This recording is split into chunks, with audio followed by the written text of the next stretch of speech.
bonjour à tous. Je vous présente aujourd'hui l'impact of intravascular ultrasound on femoral popliteal artery intravascular interventions.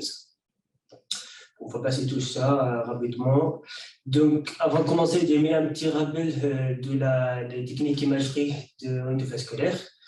Le plupart et souvent on utilise toujours les angiographies, c'est la méthode de référence avec quelques points de faible. Les 3 points de la résolution et le contraste, mais toujours utiliser le contraste PUD et la rayonnette. Mais les deuxièmes techniques d'imagerie qu'on utilise en endovasculaire, qui se parle de cette étude, c'est l'intraluminal imaging modality, par exemple l'IFUS ou le OCT. Aujourd'hui, on va parler de l'IFUS ou l'échographie endovasculaire et une technique d'imagerie endovasculaire qui permet d'obtenir une image circonférentielle en 2D de bonne qualité. Donc, l'IFUS, on est un record qui est largement utilisé dans les artères coronaires. Et j'ai mis quelques photos pour vous montrer qu'est-ce que ça semble pour les autres termes. Donc, j'ai mis 3 photos. Et c'est en gros, c'est un cathéter avec une échographie à l'extrémité. Et aujourd'hui, on va parler de l'IFUS en périphérique. Donc, l'objectif de cette étude, de comparer l'IFUS angiographie contre l'angiographie seule pendant les traitements endovasculaires de fémoromobilité. Et la question qui se pose, c'est est-ce que ça réduit le taux de réstinose en 12 mois en post-op? Donc, les méthodes qui étaient faites, c'est une étude prospective, monocentrique, qui était faite en Australie, et 150 patients avec un suivi d'écho Doppler 3 et 6 et 12 mois. Donc, en gros, ils avaient 2 groupes, un groupe de 76 patients et un groupe de 74 patients. Et le premier groupe, c'est le traitement groupe. Ils ont fait l'IFUS à chaque étape, pré-traitement et post-traitement, et une deuxième fois si besoin. Et à la fin, c'est un contrôle écho-Doppler 3 et 6 et 12 mois. Et le deuxième groupe, ils ont fait l'IFUS, mais par contre, les résultats, ça ne se voit pas par l'équipe de chirurgie pendant les blocs. Ils font l'IFUS et pré-traitement et post-traitement, mais l'équipe chirurgicale ne voit pas les résultats. Donc, les caractères des patients, les caractères des patients, c'est des patients de chirurgie vasculaire classique avec des ischémies fortes ou une ischémie critique. Par contre, j'ai mis les caractères de lésions, c'est des mobilités ou des fémorales superficielles, et avec un longueur moyen de 100 mm et le diamètre moyen, c'est 5. Il n'y a pas de différence significative entre les 2 groupes en termes de caractères. On arrive sur les résultats, c'est les plus importants.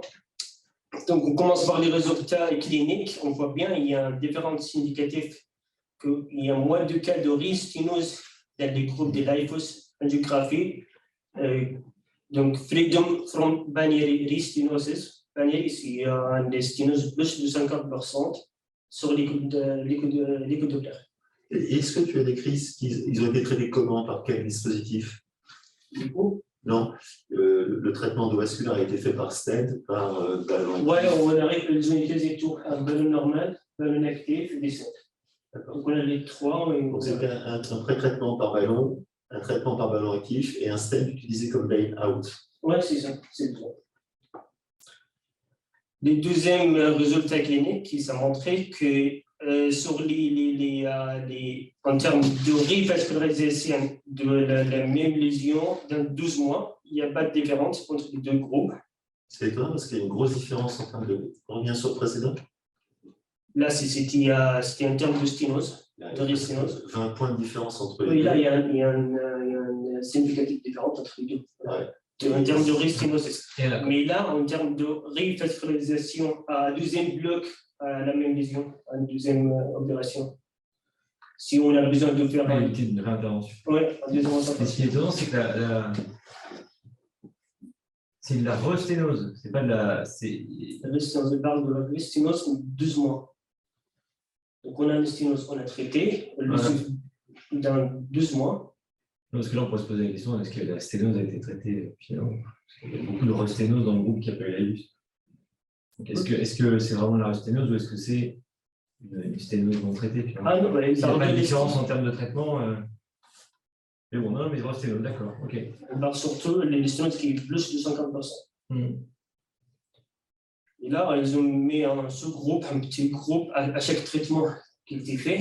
Le groupe avec les traitements de ballons actifs, il y avait plus de sténose, de risténose sur le groupe de contrôle de angiographie seule.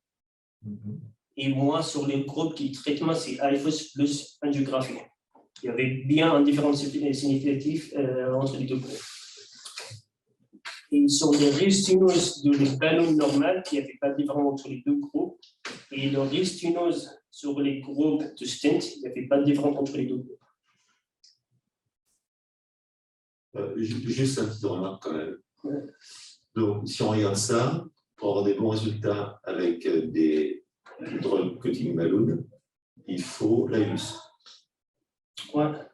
Donc, il faut la préparation directement, le DCB, l'AIUS et le balloon stenting. Ça commence à faire beaucoup pour un dispositif qui devait lire les lignes méridiennes. Enfin, non. Pour avoir des bons résultats, il faut quand même une sacrée palette de matériel. Et il explique en fait c'est pourquoi on a plus de sténose sur les groupes de contrôle, parce que en termes de diamètre, l'AFOS permet d'obtenir un bon diamètre de l'artère que l'angiographie seule. En termes de imaging, l'imagerie, il y a bien une différence significative entre les deux groupes. En termes de longueur, l'un est à 56% de longueur sur les groupes de AFOS. Il y a plus de 87% de plus de diamètre dans les groupes AFOS. Il y a 10 accords entre 123 cas sur 150 patients en termes d'imagerie entre les deux groupes à cause des AFOS. Donc c'est franchement beaucoup. Donc ici, ils ont détaillé à quel niveau il y avait des désaccords en termes d'imagerie entre les deux groupes. Donc il y avait 68 cas, il y avait un désaccord en termes de diamètre, 71 en termes de longueur. Et en post-traitement, il y avait 16 désaccords en termes de dissection et 14 en termes de sténose résiduelle entre les deux groupes. Entre l'angio et l'AIUS. Tout à fait. Et qui a interprété le résultat d'AIUS quand le chirurgien ne voyait pas dans le groupe contrôle? Je pense qu'il y a un. Généralement, sur les temps de domicile, après les résultats sont vus par les corps. Et les questions aussi qui posaient, est-ce qu'il y avait un changement de planning en post-AFOS par l'équipe de chirurgie? Et ça montre que oui, il y avait 78% de changement de planning de traitement à cause de AFOS. Donc, ils font une angiographie, ensuite, ils notent qu'est-ce qu'il fallait faire comme traitement. Ensuite, ils attendent le résultat de l'AFOS. Et après le résultat de l'AFOS, il y avait 78% de changement de traitement à cause de l'AFOS. Et ces causes de changement de traitement, c'était en gros 38% sur les diamètres, les longueurs, et 25% de les diamètres des dispositifs médicaux.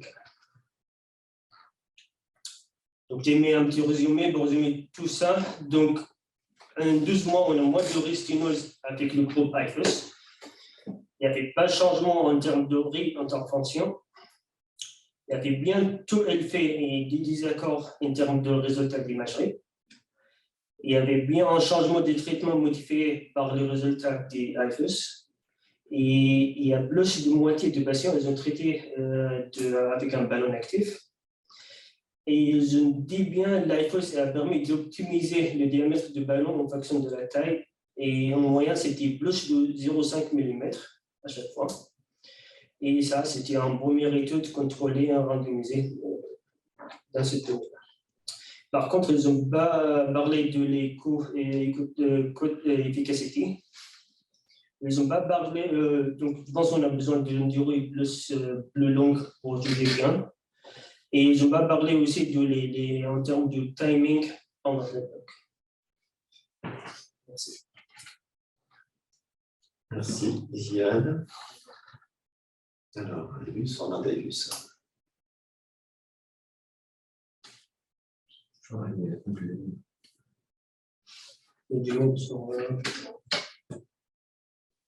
C'est un design qui est assez compliqué finalement. Comme ça semble. On revient sur le design, oui.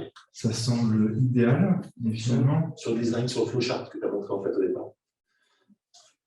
Finalement, il manque, je trouve, Ouais, des détails dans le groupe contrôle, surtout le groupe contrôle. Il faudrait fouiller un peu plus et pour savoir En termes de résultats ce que ça donne.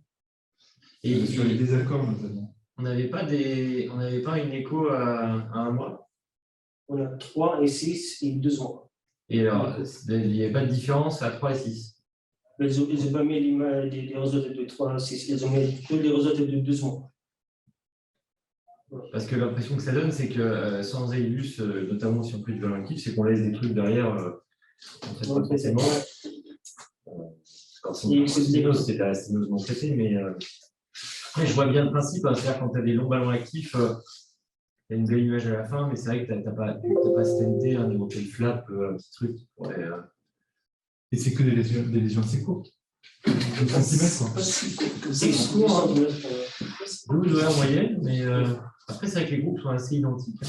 Ouais. Après, je vois encore du Poba. Alors, ça me choque, ça. Ouais. 4 patients. Après, il n'y en a pas énormément, hein, mais. Ouais, mais bon. C'est 4, je crois. C'est très hétérogène. 11 ou 8, ouais. En traitement, c'est très hétérogène. Ouais. C'est sûr que il y a 2 fois plus de valeur active. Ouais. Et après, les chiffres de. C'est avant ou après? Comme ça. Les chiffres de perméabilité sont vraiment faibles. Donc, c'est 55% à 1 an. Ça, c'est le résultat dont je place Vallonnet, quoi. 55% de primary patency. C'est extrêmement faible. Ce n'est pas les chiffres qu'on obtient actuellement en routine, quoi. Alors après, est-ce que tu te rappelles comment ils ont défini l'aérosténose avec un PSVR à combien? 2.0 ou 2.4? Le sténose est défini par plus de 50% sur les coups. Normalement, ils doivent exprimer le PSVR, Peak Velocity Systolic Ratio. Non, tu n'as pas vu ça? Non. C'est assez classique. Je ne dis pas ça, mais.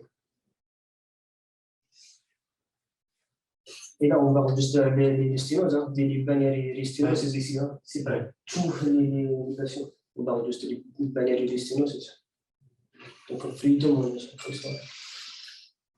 Bon, je ne suis pas convaincu quand même là-dessus. Je pensais que vous organisez, mais je trouve que le traitement de groupe est très très hétérogène entre POBA, STENT, parce que même si ça représente quelques patients, le groupe POBA, STENT revient dessus. Il y a combien de patients total avec le groupe rien. Il y a 7 patients plus 24, ça fait 31, ça fait quand même un tiers des patients. Un quart.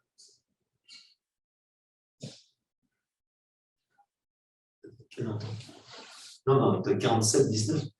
Entre tu as 20 patients, comment dire, dans le groupe POBA, au total. Au total 19. 20 patients. C'est pas 4 patients? C'est 19. Non, c'est 19.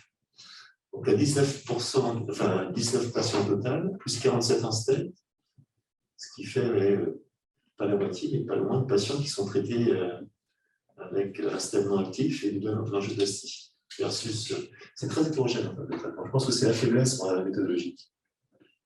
C'est le traitement, il n'est pas contrôlé. Oui, parce qu'au final, le seul truc significatif, c'est le premier tableau et la perméabilité, entre guillemets, à 12 mois. Mais si ça, comme le dit Yann, en plus aussi, il y a le départ du ballon nu. Il y avait aussi les changements de planning à cause de l'IFS. Oui, c'est fait. Ouais. Et comme le relève Maxime, en fait, le fait qu'on n'ait pas l'air juste à 1 mois, on n'arrive pas à faire la différence entre... Parce que la rosténose, en fait, il y a 3 phénomènes. Hein. Il y a le recol, il y a l'hyperplasie et bon, il y a le constrictif hormonique. Et n'ayant pas les résultats à un mois, on ne sait pas si les gens font... En fait, que ce qu'on observe, est-ce que c'est de l'hyperplasie? Ça se voit à 6 ou 12 mois, ou c'est du recol. Et si on avait le résultat de l'écho, on saurait que c'est du recol. Ouais. Et pas de l'hyperplasie. Ouais. Et ce qu'on peut avoir notamment avec du DCB. Il y a un manque de scaffolding, donc en fait, on dilate l'artère de récolte, c'est quoi? C'est qu'on dilate une artère, on dégonfle le ballon, et en fait, l'artère, c'est comme une paroi élastique, elle va revenir à sa position. Et ça, on ne l'évalue pas, on l'évalue essentiellement avec le contrôle à moi. Et ça, c'est un problème majeur, je trouve. C'est assez bizarre qu'il ne le donne pas d'ailleurs. Il y a pas dans mes souvenirs, j'avais une idée qu'il y avait peut-être une surestimation de la taille des vaisseaux avec l'AIBUS, ou c'est l'inverse, ou sans. Je ne sais plus où j'avais entendu ça. Alors, c'est le taille, oui, 35%. Voilà, c'est avec l'OCT peut-être. Non, en fait, c'est. Au contraire, dans l'AIBUS et l'OCT sont assez précis. Ouais. Nous, on sous-estime au niveau des exogènes le diamètre des vaisseaux. Par contre, ce que surestime l'AIBUS, c'est que, en fait, ça donne des images de dissection par XF, ça donne des images un petit peu catastrophiques et ça pousse un peu plus à être agressif sur le ballon statique, etc.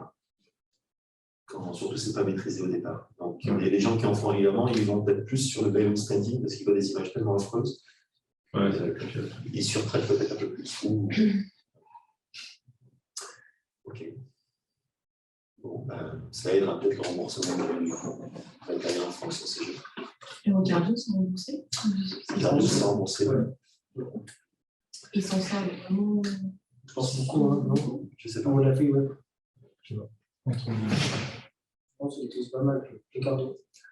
Au Japon, c'est remboursé, ça, pour le périphérique. Et ça prend pas beaucoup de temps, en fait. On les voit quand ils font des lives, ils poussent ça, ils font l'analyse, c'est assez rapide.